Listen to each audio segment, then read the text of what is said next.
Hey guys, कैसे हो सब?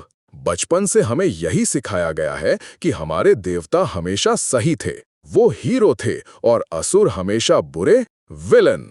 पर क्या कभी सोचा है कि हमारे देवता भी विलन्स हो सकते थे?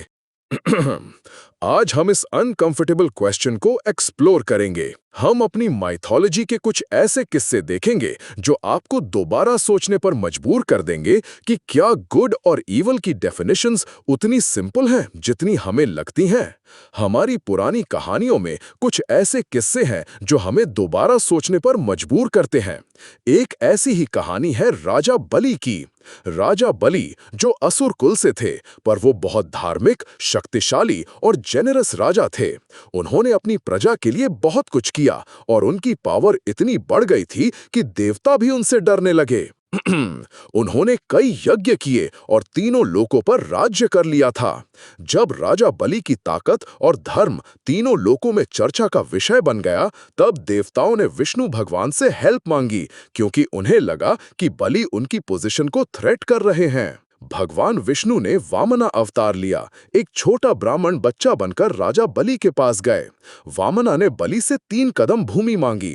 राजा बलि अपनी जेनरोसिटी के लिए जाने जाते थे। उन्होंने बिना सोचे हाँ कर दी, इवन दो उनके गुरु शुक्राचार्य ने उन्हें वार्न किया था कि ये कोई साधारण बच्चा नहीं।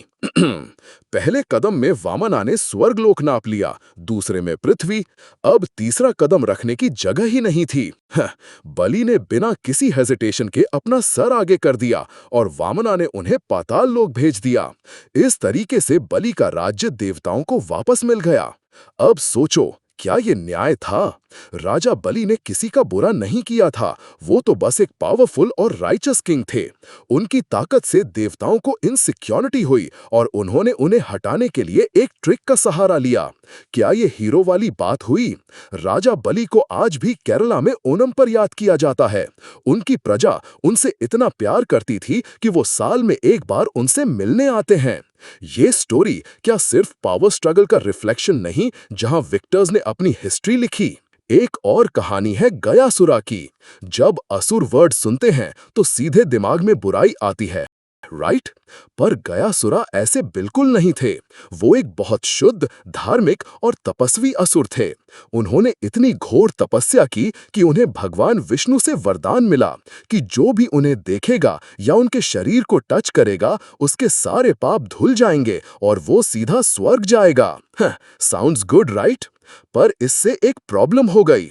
लोग पाप करते थे और बस गयासुरा को देखकर या उन्हें छूकर स्वर्ग चले जाते थे, बिना किसी मेहनत के, बिना पुण्य कमाए।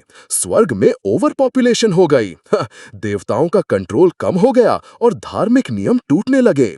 देवता फिर से परेशान हो गए क्योंकि कार्मिक बैलेंस डिस्टर्ब हो गया था। उन्होंने गयासुरा को मारने की कोशिश की, पर वो अमर थे। फिर देवताओं ने विष्णु से रिक्वेस्ट की। विष्णु ने एक चालाकी की। उन्होंने गयासुरा से कहा कि उनकी शुद्धता से पृथ्वी अनस्टेबल हो रही है और इसे बचाने के लिए उन्हें खुद को एक बड़े यज्ञ के लिए बलिदान देना होगा। गयासुरा मान गए अपनी शुद्धता और भक्ति में।